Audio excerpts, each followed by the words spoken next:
Thank you very much, Dr. Priyanka. Good afternoon to the students and parents. Welcome. I would like to say something, Dr. Harini, if I may. I'm as new as you all are in this. I just joined yesterday as a professor of practice, and I was very inspired by Dr. Prabhu's presentation. I think more than you all, I'm excited to be here. You know, wow, this is the campus, and being over 60 years old, you know, coming back to academics for me is, I think this is like the icing on the cake. Thank you, Dr. Harini, for the opportunity, and Dr. Prabhu, with whom I had spoken formally. So formally, welcome all of you all. The second exciting thing for me is to be asked to review this book written by Dr. Ravindra. For me, Dr. Ravindra, in quote, unquote, was like my boss, but not my boss. He was the chairperson of an organization that I used to work with, a think tank. So I think I have been very lucky in having several interactions with him, professionally, personally, everything. This is my paper. Yeah, I don't know what to talk. And the other, over a period of time, while talking, that's over 5 years, I know Dr. Ravindra, I started stalking him and all his articles.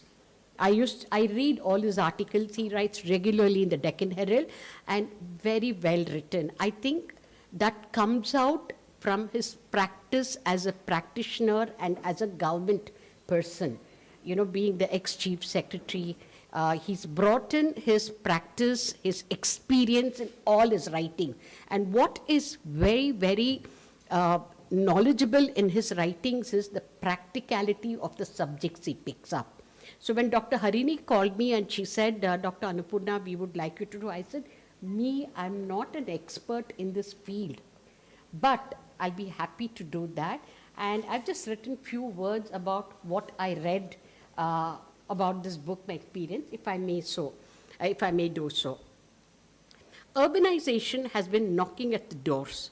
It has the power to transform the country and set it rolling towards economic transition. Is the country prepared enough to plan or manage the projected urbanization, or would it be left to the chances of survival through laissez-faire? Wrote Dr. K. Rajeshwara Rao, Special Secretary, National Institute for Transforming India, Government of India, in a report on urban planning capacity in India. I found this very interesting.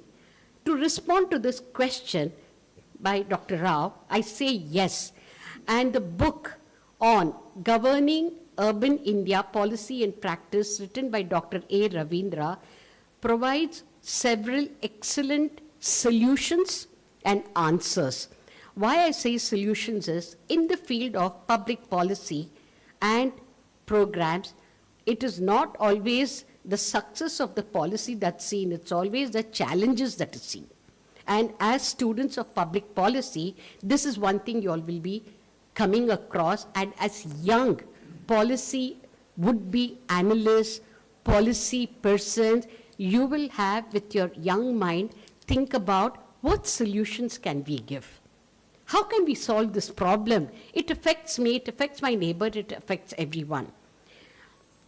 Keeping in mind his vast experience, both as a practitioner and as an author, Dr. Ravindra vividly describes that urbanization in India should strongly focus on governance, which provides a framework in the states of India. He brings forth some very important points and relevant and important points in his book.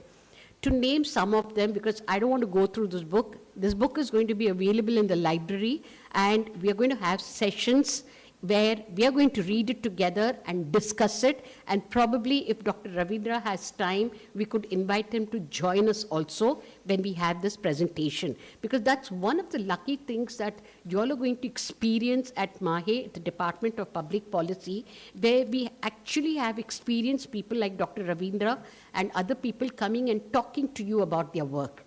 It's not just going to be theory, it's going to be a lot of practicality. No. Okay.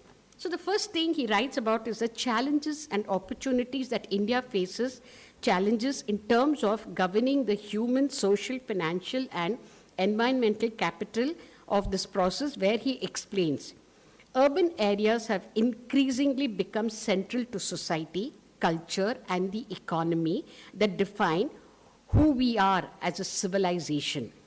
The next point he emphasizes and highlights the dissensions between various stakeholders, audience, like the government, policy, and practice.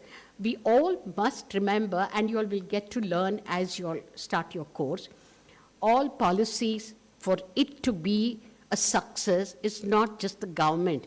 It's public like us, it's academic institutions, it is NGOs, it is think tanks, all who come together to make a policy successful.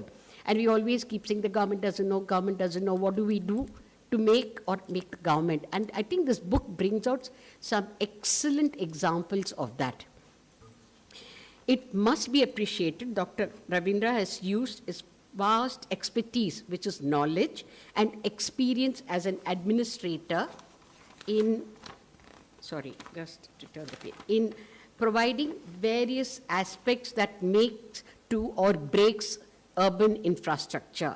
Remember, everything is never a success. There should be failures because we build on failures and we learn.